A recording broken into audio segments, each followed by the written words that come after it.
proud past and a bright future. We're a reasonable country and a decent people. Our story is one of progress, of great achievements and enduring values. Immigrants who have come here have integrated and contributed. They have helped write the latest chapter in our island story. They have done this without being required to give up their identity. You can be a practicing Hindu and a proud Briton as I am, or a devout Muslim and a patriotic citizen as so many are, or a committed Jewish person and the heart of your local community, and all underpinned by the tolerance of our established Christian church. We are a country where we love our neighbours and we are building Britain together. But I fear that our great achievement in building the world's most successful multi-ethnic, multi-faith democracy is being deliberately undermined. There are forces here at home trying to tear us apart. Since October the 7th, there have been those trying to take advantage of the very human angst that we all feel about the terrible suffering that war brings to the innocent, to women and children, to advance a divisive, hateful ideological agenda. On too many occasions recently, our streets have been hijacked by small groups who are hostile to our values and have no respect for our democratic traditions. Membership of our society is contingent on some simple things: that you abide by the rule of law, and that change can only come through the peaceful democratic process. Threats of violence and intimidation are alien to our way of doing things. They must be resisted at all times. Nearly everyone in Britain supports these basic values, but there are small and vocal hostile groups who do not.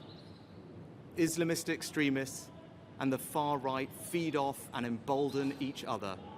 They are equally desperate to pretend that their violence is somehow justified, when actually these groups are two sides of the same extremist coin. Neither group accept that change in our country can only come through the peaceful democratic process. Both loathe the pluralist modern country we are.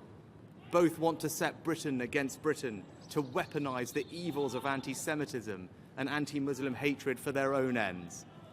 The faith of Islam, peacefully practiced by millions of our fellow citizens, is emphatically not the same thing as the extremist political ideology of Islamism, which aims to separate Muslims from the rest of society.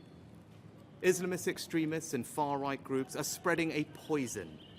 That poison is extremism. It aims to drain us of our confidence in ourselves as a people and in our shared future.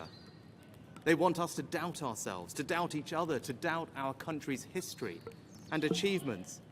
They want us to accept a moral equivalence between Britain and some of the most despicable regimes in the world. They want us to believe that our country, and the West more generally, is solely responsible for the world's ills, and that we, along with our allies, are the problem. In short, they want to destroy our confidence and hope. We must not allow that to happen.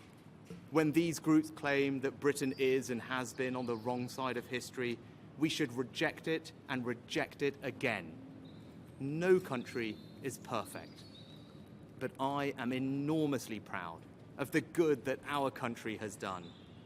Our place in history is defined by the sacrifices our people have made in the service of their own freedom and that of others.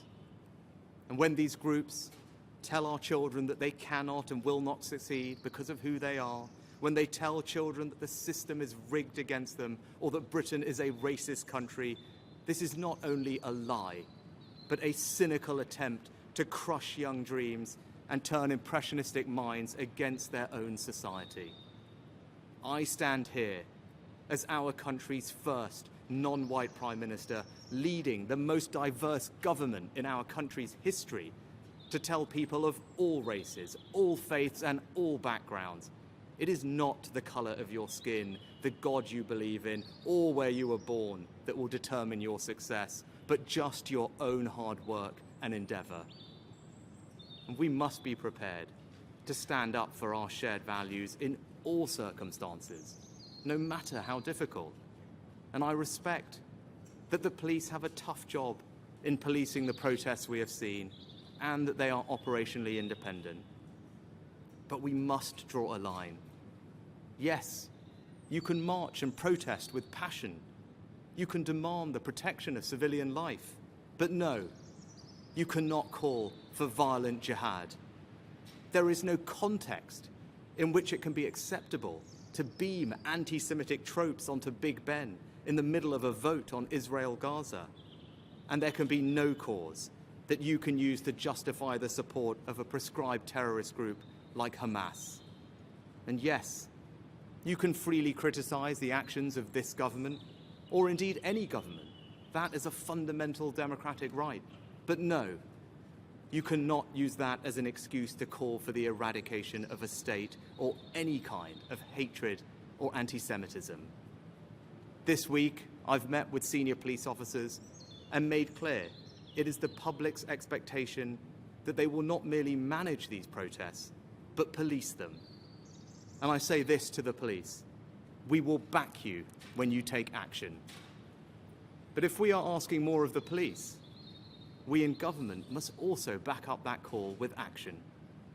To that end, this month the government will implement a new, robust framework for how it deals with this issue, to ensure that we are dealing with the root causes of this problem, and that no extremist organisations or individuals are being lent legitimacy by their actions and interactions with central government. You cannot be part of our civic life if your agenda is to tear it down. We will redouble our support for the Prevent programme to stop young minds being poisoned by extremism. We will demand that universities stop extremist activity on campus. We will also act to prevent people entering this country whose aim is to undermine its values. The Home Secretary has instructed that if those here on visas choose to spew hate or protest or seek to intimidate people, we will remove their right to be here. And our Britain must not be a country in which we descend into polarised camps, with some communities living parallel lives. It is not enough to live side by side. We must live together, united by shared values and a shared commitment to this country. And I want to speak directly to those who choose to continue to protest. Don't let the extremists hijack your marches. You have a chance in the coming weeks to show that you can protest decently, peacefully, and with empathy for your fellow citizens. Let us prove these extremists wrong and show them that even when we disagree, we will never be disunited from our common values of decency and respect. I love this country. My family and I owe it so much. The time has now come for us all to stand together to combat the forces of division and beat this poison. We must face down the extremists who would tear us apart. There must be leadership, not pandering or appeasement. When they tell their lies, we will tell the truth. When they try and sap our confidence, we will redouble our efforts. And when they try and make us doubt each other, we will dig deeper for that extra ounce of compassion and empathy that they want us to believe doesn't exist, but that I know does. If we do that, we can build on our great achievement in creating today's Britain, a country of kind, decent, tolerant people. We can make this a country in which we all feel a renewed sense of pride. This is our home. So let us go forward together, confident in our values and confident in our future.